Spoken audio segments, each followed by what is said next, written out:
भगवते वासुदेवाय।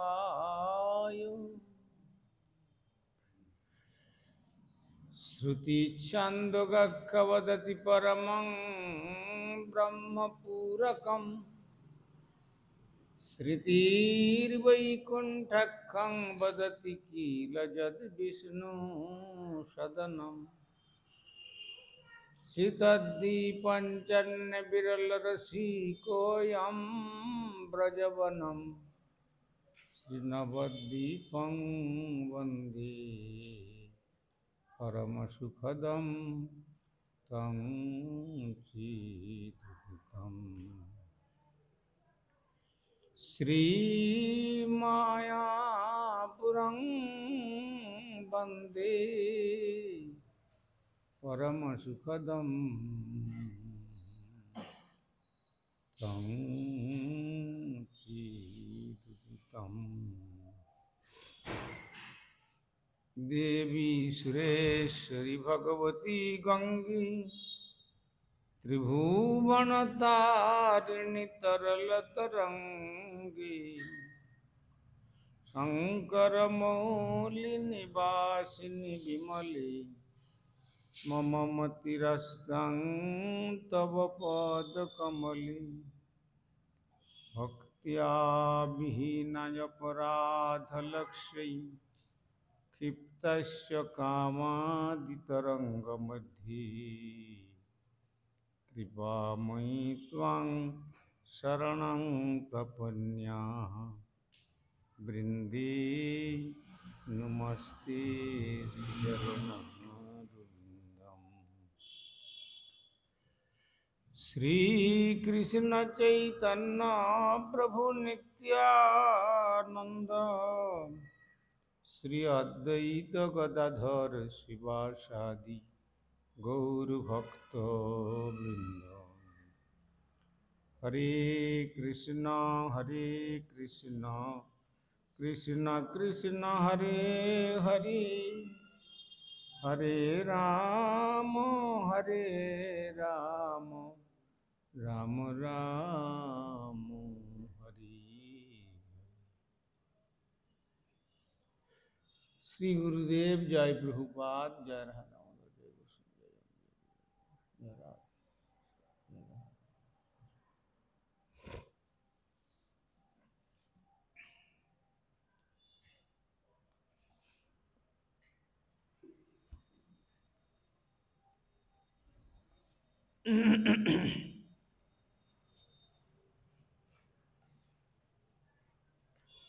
আমরা বিগত পরশু আস্বাদন করেছিলাম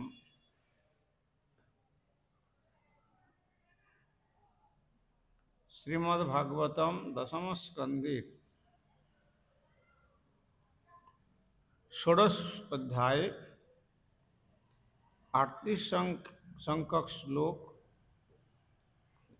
তদেশ নাথাপদুরাপমন্যৈর স্তমজনি ক্রোধবশোऽপ্যহিষ সংসার চক্রে ভমত শরীরেণ যদিচ্যত স্যাৎ বিভব সমক্ষ। তার মর্মেতে আমরা আস্বাদন করেছি নাগপত্নীগণ শ্রী ভগবানের করুণা লক্ষ্য করে তারা শ্রী ভগবানের পাদ পদ্ম বন্দনা করে বলছেন, হে প্রভু, যদিও এ কালীয় তমগুণকে অবলম্বন করে জন্মগ্রহণ করেছে, সর্বদা হিংসা এবং ক্রোধ মাৎসর্যের দ্বারা নিয়ন্ত্রিত, তবুও অন্যদের পক্ষে যা লাভ করা অত্যন্ত কঠিন,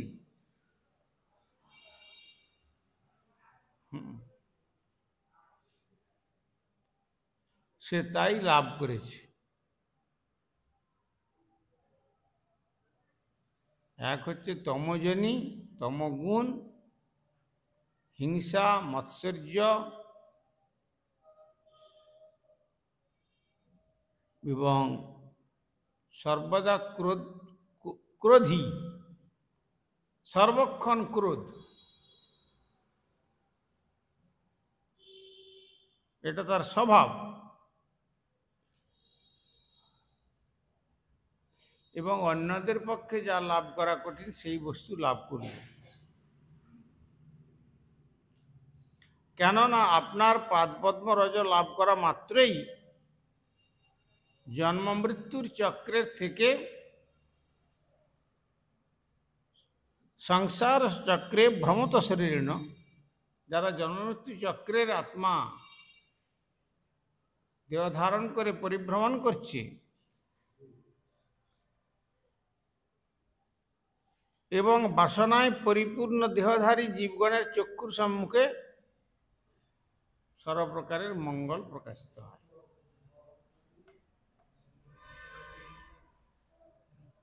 এটা কি করে সম্ভব হলো? আপনার অপার করুণার কথা এখন আমরা উপলব্ধি করছি।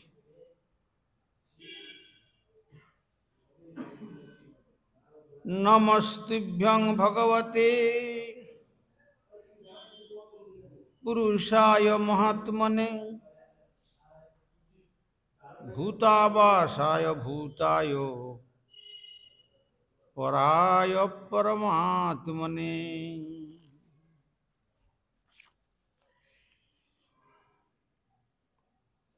নমো তুভ্যং ভগবতে পুরুষায়। তাই তুভ্যম আপনাকে, ভগবতে পরমেশ্বর ভগবান নমঃ প্রণাম নিবেদন করি। পুরুষায় মহাত্মনে, অন্তর্যামী রূপে যিনি প্রতি জীবের অভ্যন্তরে অবস্থান করছেন,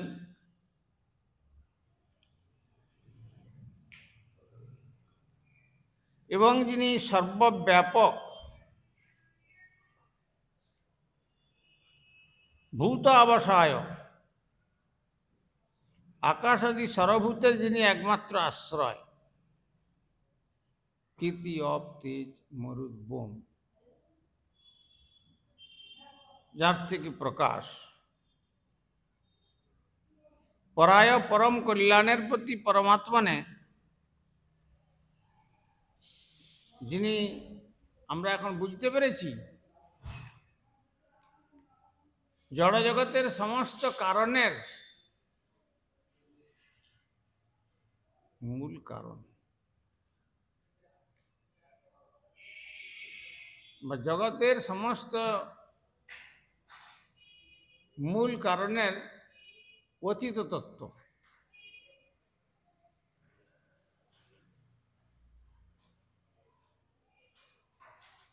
আপনি সেটা, আপনাকে আমরা বুঝতে পেরেছি। অর্থাৎ অন্তর্যামী রূপে সমস্ত জীবের হৃদয়ে আপনি বিরাজমান। আপনি সর্বব্যাপক, একহং বহুশ্যাম, এক হয়েও আপনি আপনার নিজেকে বহুরূপে বিস্তার করেছেন।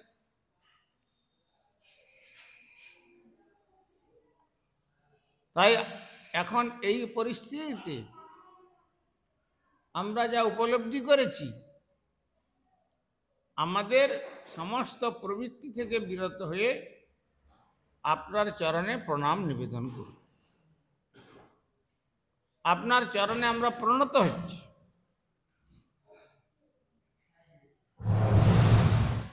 কেন? আকাশাদি সর্বভূতের মূল আশ্রয় হওয়া সত্ত্বেও আপনি সৃষ্টির পূর্বে বর্তমান ছিলেন। আর যদিও আপনি সব কিছুর কারণ,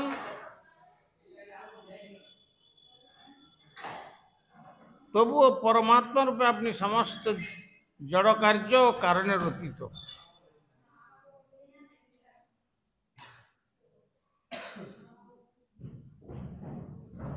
এই জন্য কীর্তনকারী এবং শ্রোতা অপ্রাকৃত আনন্দ লাভের জন্য অতি সুন্দর রূপে শ্রী ভগবানের গুণমহিমা কীর্তন করাই হলো একমাত্র পরম মঙ্গলজনক।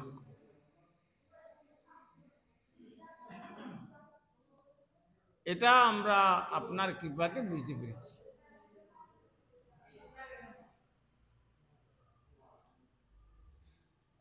জ্ঞান বিজ্ঞান নিধয়ে ব্রহ্মণে অনন্ত শক্তয়ে অগুণায় বিকারায় নমস্তি প্রাকৃতায় চ।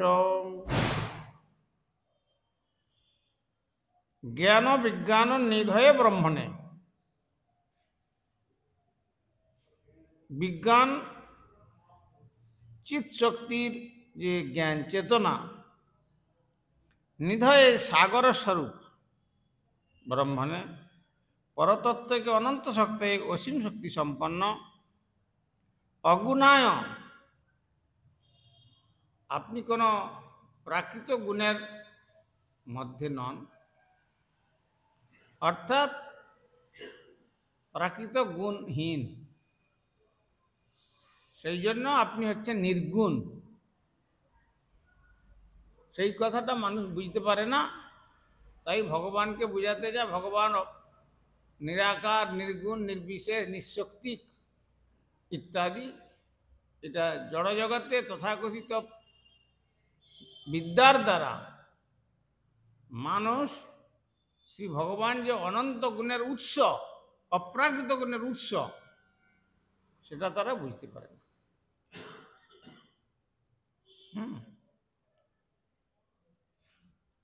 আর কি না, অবিকারায়, নির্বিকার, তিনি কখনো বিকারগ্রস্ত হন না। কোনো কিছুর দ্বারা তাকে বিকারগ্রস্ত করবার ক্ষমতা কারণ নেই।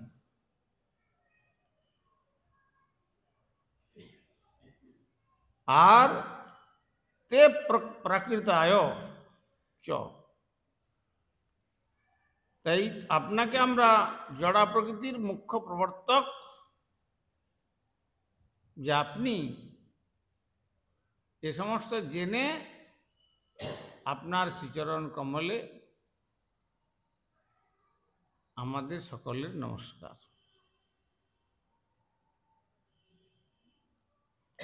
কেন আপনি জ্ঞান বিজ্ঞান নিধি স্বরূপ, জ্ঞানেরও সমুদ্র আর বিশেষ জ্ঞানেরও সমুদ্র।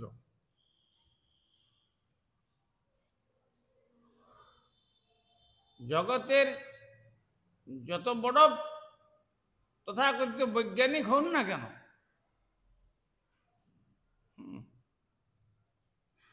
তারা কখনো এই অপ্রাকৃত জ্ঞান উপলব্ধি করতে পারবে না। তাদের যে মানে ব্রেন, তাদের যে মস্তিষ্ক, যতটুকু শক্তি ধারণের সামর্থ্য, যতটুকু জ্ঞান শক্তি ধারণের সামর্থ্য, ওটা হচ্ছে লিমিটেড।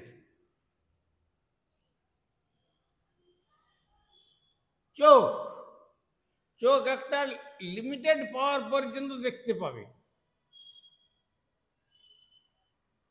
তার বেশি যদি পাওয়ার এসে যায় আর সে দেখতে পাবে না।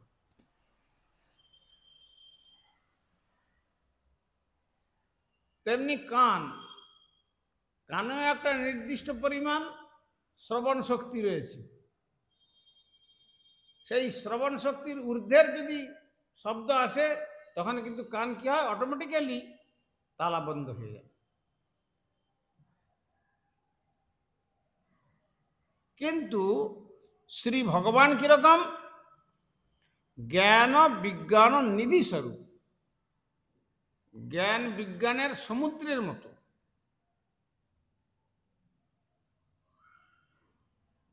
আধুনিক বৈজ্ঞানিকগণ যতই মনে করুন না কেন আমরা সব জেনে নিয়েছি, এ সম্ভব নয়। এ মস্তিষ্কেতে সবটা জানা সম্ভব নয়। কিছু সামান্য কিছু একটা প্রকাশ করলো, মনে করলো আমি একটা বিরাট কিছু করে ফেললাম। স্যার আইজাক নিউটনের মতো ব্যক্তি তিনি যদি বলতে পারেন যে I seem to myself like a child playing in the সিশোর,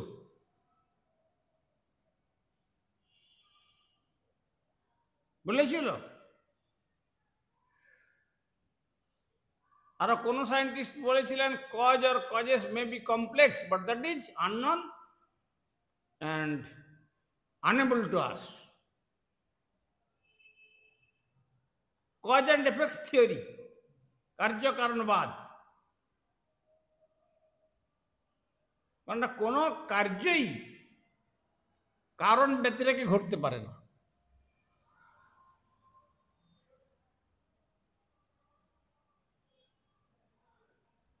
আমরা যে এই বস্ত্র পরিধান করেছি, এই বস্ত্ররূপী কার্যটা কি এমনি হয়ে গেল?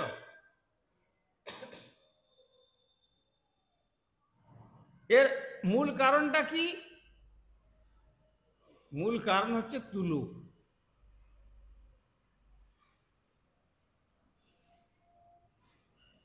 সেই তুলোর গাছটা যে, সেই তুলোর গাছটাকে তৈরি করবার ক্ষমতা কিন্তু জগতের মানুষের, জগতের বিজ্ঞানের নেই। সেই তুলোর গাছটাই কারণ, কারণ থেকে তুলা হচ্ছে, তুলা থেকে সূত্র বের করা হচ্ছে, সূত্রের থেকে মেশিনের মাধ্যমে তাকে বোনা হচ্ছে, আবার সেই তুলোর বীজ থেকে তেল বের করা হচ্ছে, তারপরে তাকে বস্ত্ররূপে ব্যবহার, প্লেট বানানো হচ্ছে, তারপরে যার যেমন করার ইচ্ছা সেই বস্ত্রটাকে সে সেইভাবে ব্যবহার করছে। কেউ জামা রূপে ব্যবহার করছে, কেউ গেঞ্জি রূপে করছে, কেউ ধুতি রূপে করছে, কেউ ক্যাপ রূপে করছে, কেউ কিছু না যাচ্ছে। এইটাই হচ্ছে বৈজ্ঞানিকদের কার্য। কিন্তু কজ আর কজেস, যত কিছু কারণের মূল কারণ মে বি কমপ্লেক্স। মে বি মানে হতে পারে, খুব জটিল, এবং তারা নিজেরা বলতে বাধ্য হয়েছে দ্যাট ইজ আননোন, ওটা আমাদের অজানা, আনএবল টু আস, আমাদের সীমার বাইরে। যার জন্য স্যার আইজাক নিউটন কি বলেছিলেন যে আমি আমার উপলব্ধির কথা বলছি, আপনারা আমাকে বিরাট বৈজ্ঞানিক আবিষ্কারক বা বিরাট জ্ঞানের সমুদ্র এটা আপনারা বলতে পারেন, অজ্ঞ মানুষের বলা নিয়ে কি আসে যায়, কিন্তু আমার যা প্র্যাকটিক্যাল রিয়েলাইজেশন, আমার যেটা উপলব্ধি, like a child, I seem to myself, আমি আমার নিজেকে আমি দেখছি লাইক এ চাইল্ড, একটা দুগ্ধপোষ্য বালক,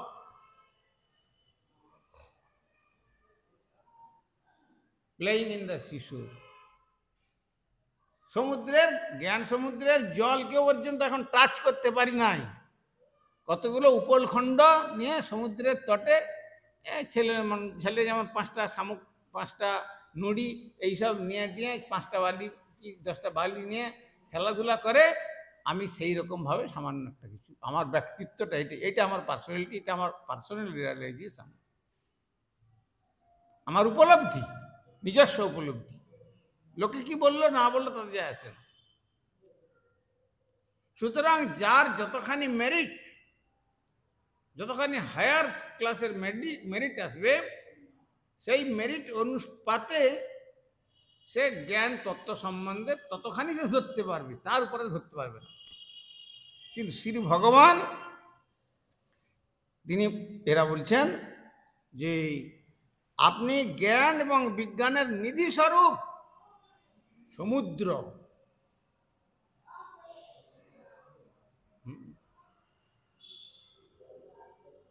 যেমন আটলান্টিকের মধ্যস্থলে যেমন তার গভীরতার পরিমাপ করা যাচ্ছে না, জলের পরিমাপ করা যাচ্ছে না, বড় দুরূহ ব্যাপার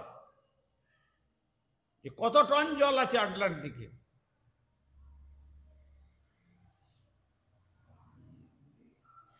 আর পারাপার কত নির্ণয় করা যেমন কঠিন সমুদ্রের,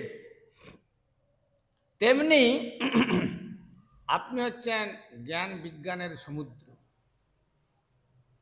শুধু তাই নয়, এদেরও আপনি জন্মদাতা, এদেরও আপনি স্রষ্টা।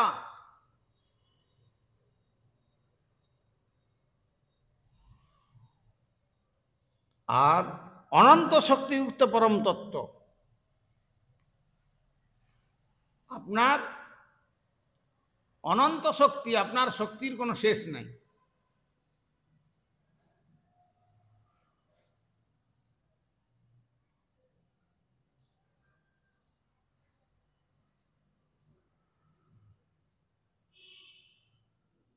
অতএব শ্রী ভগবানের যে অনন্ত শক্তি, সেই অনন্ত শক্তির মধ্যে তিনটে শক্তি প্রধান। কবিরাজ গোস্বামী তার অমর লেখনী শ্রী চৈতন্য চরিতামৃতে বললেন, চিৎ শক্তি, জীবশক্তি এবং মায়াশক্তি। চিৎ শক্তি স্বরূপিণী যোগমায়া, তিনি তার অঘটন ঘটনাপটিয়াসী শক্তির দ্বারা জগৎকে করণীয় অকরণীয় কার্য তাঁর দ্বারা করিয়ে নিচ্ছেন।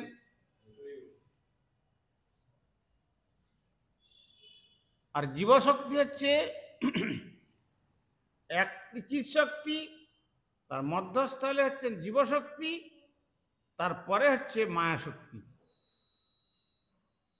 জীবশক্তি এবং চিৎশক্তি এবং মায়াশক্তির মধ্যস্থলে অবস্থান করার দরুন এই জীবকে বলা হয়েছে তটস্থ, তটস্থা শক্তি, তটরেখা। স্থল এবং জলের ঠিক যে শেষ সীমা, যেটা আনমেজারেবল, কেন কখন বাতাস সে একটু দেবে, যখনই বাতাসের দ্বারা জল কম্পিত হবে তখনই স্থল কেটে সে বেরিয়ে চলে উপর দিয়ে চলে আসবে। আবার যখন বাতাস থাকবে না শান্ত, তখন আবার নিচের দিকে চলে যাবে। এই জন্য এই যে তটরেখায় জীবের সৃষ্টি, এই জন্য তটস্থ শক্তি বলা হলো। সে তার দুটো ক্ষমতা আছে। এক যে একদিকে রয়েছে এই আপাত মনোরম চাকচিক্যপূর্ণ জগতের রূপলাবণ্য, সম্পদ, ধনৈশ্বর্য, আর সেই দিকে দেখিয়ে মায়াদেবী তিনটি বড় বড় ফাঁস তৈরি করে রেখেছেন। আর একদিকে চিৎ শক্তি, তিনি চিৎ রাজ্যে দাঁড়িয়ে তিনি দেখাতে যাচ্ছেন ওই জীব যে তটস্থ অবস্থায় যে জলে ডুবে যাচ্ছে না, তার দিকে হস্ত প্রসারিত করে আহ্বান করছেন, তুমি এসো, তোমাকে আমি ভগবানের লীলার সঙ্গে সংযোগ করে দেব। এই জন্য চিৎ শক্তি যোগমায়া, অচিৎ শক্তি মহামায়া তার ছায়া শক্তি। এই জন্য চিৎ শক্তি যেটি করবেন আর অচিৎ শক্তি তার উল্টোটা করবেন। একজন ভগবানের লীলাতে সংযোগ করে দিচ্ছেন, আর একজনের রূপে যারা আকৃষ্ট হয়ে গেল তাদেরকে ভগবান থেকে বিমুখ করে দিলেন। কেন ছায়ার কার্য সব সময় উল্টো। ছায়ার কার্যটা সব সময়ের জন্য উল্টো, না সোজা থাকে ছায়াটা। প্রমাণস্বরূপ লুকিং গ্লাস। একটা লুকিং গ্লাসের সামনে যদি আমি গিয়ে সোজা দাঁড়িয়ে গিয়ে আমার ডান হাতটা তুলি, ওখানে কি ডান হাত দেখতে পাবো? কিন্তু আমি জানি যে আমার ডান হাত, কিন্তু যেহেতু ওটা প্রতিফলন হচ্ছে, ওখানে রিফ্লেক্ট করছে, ওটা আমাকে ওখানে বাম হাত দেখা যাবে, উল্টো দেখা যাবে।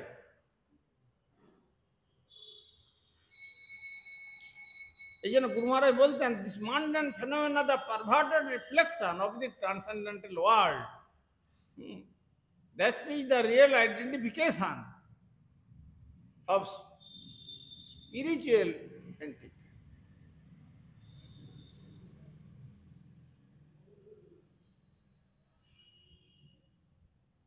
এই যে জগৎটা, এই জগৎটা হচ্ছে মহামায়ার রাজ্যের রাজ্য। মহামায়ার হচ্ছেন এই জগতের সুপারিনটেন্ডেন্ট, সর্বাধিকারিণী। যারা শ্রী ভগবানের আরাধনা করছে না, তাদেরকে ভগবান এই 10 হাত দিয়ে পাঠিয়ে দিয়েছেন, 10 হাতে অস্ত্র ধারণ করে। 10 হাতে অস্ত্র ধারণ করে। আমাদের বেহালা মঠে যখন একবার বাৎসরিক উৎসব হয়েছিল,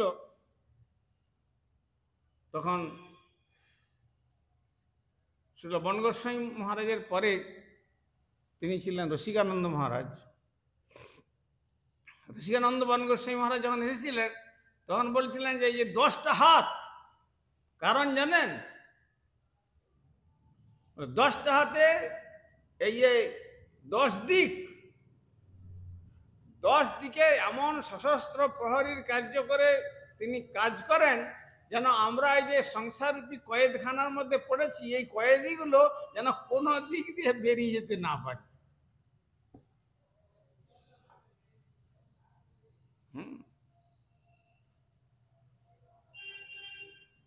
এই জন্য দুর্গের অধিষ্ঠাত্রী দেবী, তাকে দুর্গা নামে অভিহিত করা হয়। এই সংসার দুর্গের অধিষ্ঠাত্রী, মানে জেল সুপারিনটেন্ডেন্ট। এটা সংসারটা তো জেলখানা। যারা আমরা ভগবানের পাদপদ্ম ভজন করবো বলে কথা দিয়ে এসেছিলাম, কথা দেওয়ার পরেও কাজ করি নাই, কাজ না করার দরুন সেই দোষে মায়া পিশাচি দণ্ড করে তারে, আধ্যাত্মিক আদি তাপত্রয় তারে জারি মারে। এই দোষ আমরা কথা দিয়েছি, ভগবান কৃপা করে মাতৃগর্ভ থেকে প্রকাশ করেছেন, আমি কথা দিয়ে এসছি তোমার ভজন করব। কিন্তু জগতে এসে জগতের এনভায়রনমেন্ট, পরিবেশ পরিস্থিতি আমাকে এমন পাগল করে দিয়ে যে তোমার সকল কাজের পাই যে সময়, কই বললো না ঠাকুর, তোমারে ডাকিতে সময় পাই না। তোমার জন্য কি 24 ঘন্টায় দিন রাত্রের জন্য কি সেটা কি কম আছে নাকি? 5 ঘন্টায় দিন রাত করা আছে, তা তো নয়। তুমি তোমার জীবনটাকে পরিচালিত করবার জন্য স্কুলে যাওয়ার সময় পাচ্ছ, প্রাতঃকৃত্য বাথরুমের কার্য করবার সময় পাচ্ছ, খাওয়ার সময় পাচ্ছ, আবার পড়াশোনার সময় পাচ্ছ, জ্ঞান অর্জনের সময় পাচ্ছ, তারপরে এদিকে সংসার যাত্রা নির্বাহ করার সময় পাচ্ছ, সংসার করতে পারছো, সন্তান সন্ততি জন্মদান করতে পারছো, খাওয়ার সময় করতে পারছো, ঘর বাড়ি পিটপাটকেল এসব নিয়ে একটা প্রাসাদ নির্মাণ করতে পারছো, ব্যাংক ব্যালেন্স করতে পারছো, সার্ভিস করছো, সব কিছু করতে সময় পাচ্ছ, আর ভগবানকে ডাকার সময়টা পাচ্ছ না। কেন না? ভগবানকে ছাড়া আর বাকিগুলো করবার আমার মনের মধ্যে প্রয়োজন জেগেছে, ভগবানকে ডাকার প্রয়োজনটা আমরা উপলব্ধি করতে পারছি না। ভগবানকে যে আরাধনা করতে হবে, এইটা এই জগতের মধ্যে এমন প্রভাব, সেই প্রভাবান্বিত হয়ে আমরা ভগবানের আরাধনা করার সুযোগটা পাচ্ছি। গুরুদেব নামের মালাটা দিয়েছেন, সারাদিন ধরি, কখন কি না ধরি তার কোনো ঠিক নেই। কেননা ওটা করলেও হয়, না করলেও হয়। এই জন্যই দোষ, এই জন্য আমরা সব ক্রিমিনাল এই সংসার চক্রে। এই দোষে মায়া পিশাচি দণ্ড করে তারে, আধ্যাত্মিক আদি তাপত্রয় তারে জারি মারে। আধ্যাত্মিক আদি তাপত্রয়, আধ্যাত্মিক আদি দৈবিক আদি ভৌতিক। এই তাপ এমন, শারীরিক তাপ, মানসিক তাপ, আধ্যাত্মিক তাপ বলা হয়। শরীরে কত রকমের রোগ ব্যাধি দিয়ে আমায় কষ্ট দিচ্ছে, আর মানসিক মনের মধ্যে কত রকমের বাইরের এফেক্ট এসে আমাকে পীড়া প্রদান করছে। একে বলা হয় আধ্যাত্মিক তাপ। সবকিছু আছে, কিন্তু মন এমন একটা অবস্থাতে চলে গেছে যে সেখানে সে শান্তি লাভ করতে পারছে না। আর দৈবিক তাপ, দেবতাদের তরফ থেকে তাপ দিচ্ছে। কখন হয়ে গেল অনাবৃষ্টি, সর্বত্র আগুন জ্বলছে। কখন হয়ে গেল অতিবৃষ্টি, সর্বত্র প্লাবন হয়ে সমস্ত পচিয়ে শেষ করে দিল সব। মাথায় হাত দিয়ে বসছে, এত সমস্ত শস্য যা কিছু সব করেছিলাম সারা জীবন, সারা বছরটা বসে বসে খাবো বলে, সব তো শেষ হয়ে গেল। অগ্নিবর্ষণ, অগ্নিবৃষ্টি হচ্ছে, সব পুড়ে ছাই হয়ে গেল। কি হবে? এর থেকে রোধ করবার আমাদের ক্ষমতা নেই। এইগুলো শাসন।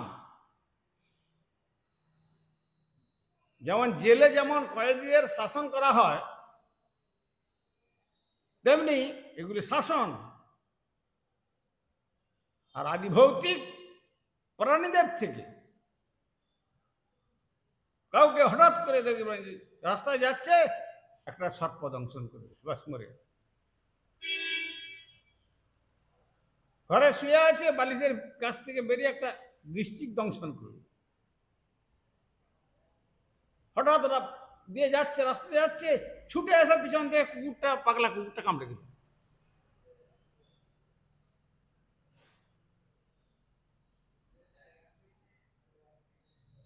হঠাৎ রাস্তা যাচ্ছে, যেতে যেতে মানুষের দ্বন্দ্ব বিবাদ হয়ে একজন একজনকে মেরেই ফেলবে। একে বলে আদিভৌতিক তাপ। এই ভগবানের পাদ পদ্ম বিমুখ হওয়ার জন্য মায়াদেবী এই জগতে যে কারাগার সৃজন করেছেন, এই কারাগারের এই 3 প্রকারের শাসন ভোগ এই জন্যই জীব করছে। এই জন্যই জগতের মধ্যে যারা আমরা আছি, এরা কেউ সুখী নয়। এটা হচ্ছে দুঃখের সমুদ্র। প্রকাশানন্দ বলেছেন না, প্রকাশানন্দ সরস্বতী, প্রবোধানন্দ সরস্বতী চরণ, সংসার দুঃখ জলধৌ পতিতস্য কামক্রোধাদি নক্র মকরৈ কবলীকৃতস্য দুর্বাসনা নিগড়িতস্য নিরাশ্রয়স্য শ্রী চৈতন্য চন্দ্র দেহি পদাবলম্বকম।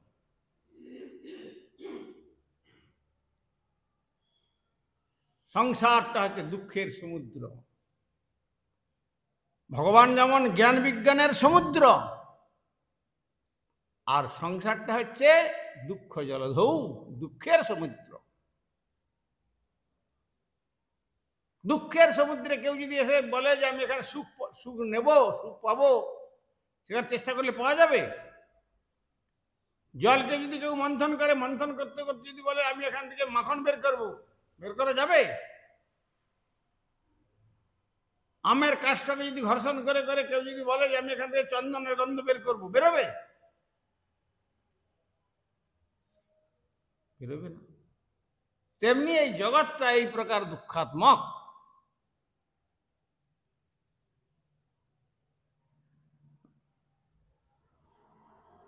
সুতরাং কেন এই জগতের মধ্যে আমরা দুঃখ পাচ্ছি? কয়েদি যদি বলে যে আমাদের এত দুঃখ দেওয়া হচ্ছে কেন? এক তো সংসার থেকে বিচ্ছিন্ন, স্ত্রী পুত্র কন্যা আত্মীয় স্বজন বন্ধু বান্ধব তাদের সমস্ত কর্তব্যের থেকে আমাকে বিচ্ছিন্ন করে রাখা হয়েছে। তারপর একটা নির্দিষ্ট সীমার মধ্যে, প্রখর শীতের মধ্যে একটা মাত্র কম্বল, তার মধ্যে মশা মাছির কামড়, তারপরে অন্ধকার গৃহ, তারপর দুটো পেট ভরে দুটো খেতেও দেওয়া হচ্ছে না। যদি 10টা রুটি খাবে তাকে 2টো রুটি দেওয়া হচ্ছে। এইভাবে এত কষ্টে তাকে 10 বছর 12 বছর হোল লাইফ জেলে কাটাতে হচ্ছে। কেন এত কষ্ট আমাকে দেওয়া হচ্ছে? বলে তুমি এসেছো এখানে এই কষ্ট পাওয়ার জন্য। তোমার কর্মের ফলের যে ফল, সেই ফলের জন্য তোমাকে এইখানে রাখা হয়েছে। আর তার মধ্যে মধ্যে আবার শাসন আছে। তার মধ্যে শাসনদণ্ড আছে, সশ্রম কারাদণ্ড।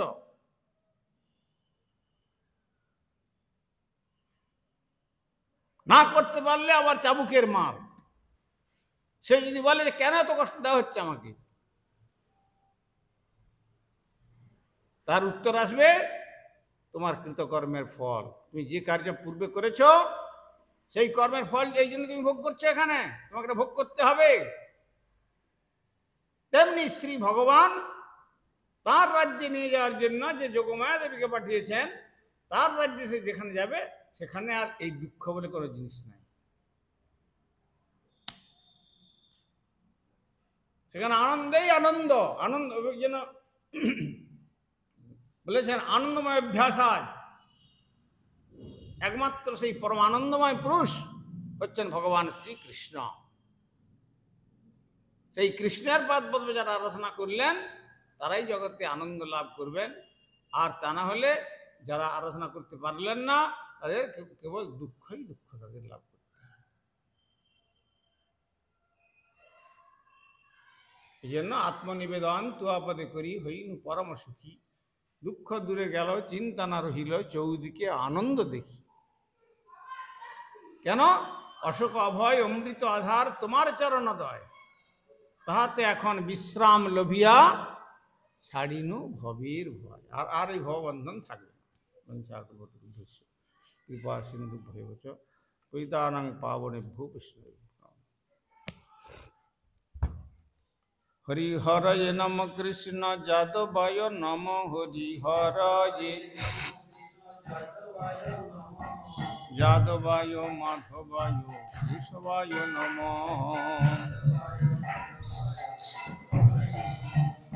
গোপাল গোবিন্দ রাম মধুসূদন, গোপাল গোবিন্দ রাম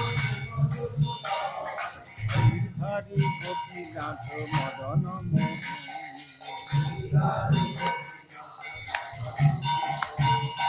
চৈতন্য নিত্যানন্দ শ্রী অদ্বৈত সীতা,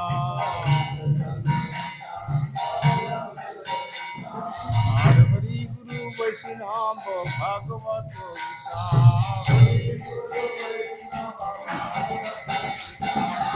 শ্রীরূপ সনাতন ভট্ট রঘুনা,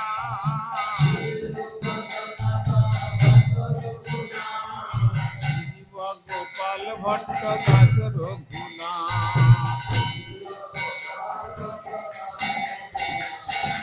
এই জয় গোসাইর করি চরণ বন্দন,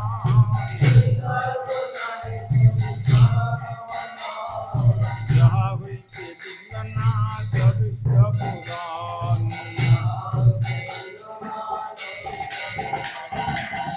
জয় গোসাই যার তার দাস,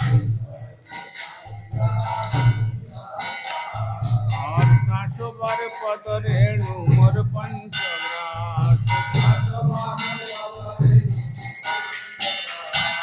পাদের চরণ সেবী ভক্ত শনে বাস, মার জন্মে জন্মে হয়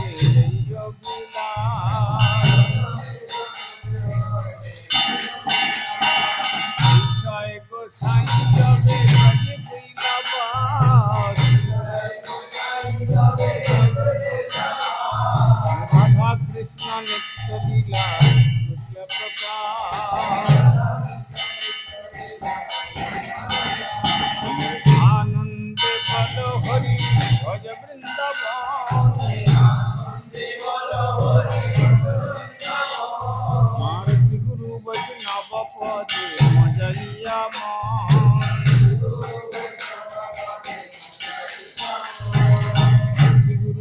নবপাদ পদ্ম করিয়া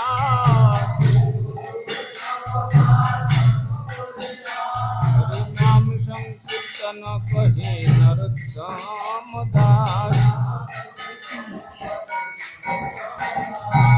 হরে কৃষ্ণ কৃষ্ণ কৃষ্ণ হরে হরে, হরে রাম রাম রাম হরে হরে, হরে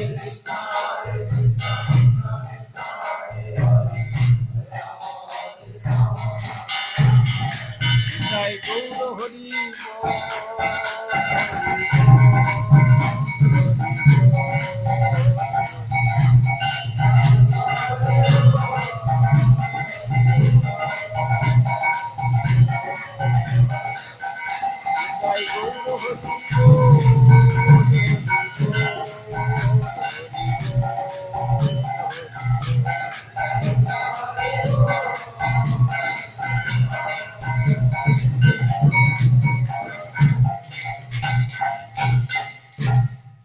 श्री श्री गुरु गौरांग गंधर्विका गिरिधारी श्री राधा गोविंद गोपीनाथ मदन मोहन श्री जगन्नाथ बलदेव सुभद्रा श्री राधा रमन देव धमेश्वर श्री गौर सुंदर श्री जगन्नाथ देव श्री गिरिराज महाराज श्री श्री राधा दामोदर जीव श्री ग्रंथराज श्रीमद भागवतम तुलसी महारानी तथा संध्याकालीन भगवत अधिवेशन महामहोत्सव की परमाराध्य श्री गुरुपाद पद्म विष्णुपाद परिव्राजकाचार्यवर्ती स्वामी श्री श्रीमद भक्ति कुमुद संत गोस्वामी ठाकुर की जय। जगत गुरु श्रील प्रभुपाद भक्ति सिद्धांत सरस्वती गोस्वामी ठाकुर की जय। सपार सत श्रील प्रभुपाद की जय। सपार श्री नंदन श्री गौर सुंदर की जय। सपार सत श्रील प्रभुपाद की जय। रूपानुग गुरु वर्ग की जय। हरिनाम संकीर्तन महोत्सव की जय। ग्रंथराज श्रीमद भागवतम की जय। श्री श्रीमद गोपानंद गोस्वामी महाराज की जय। जय समस्त भक्तवृंद की जय। श्री सविताय गौर प्रेमानंदे।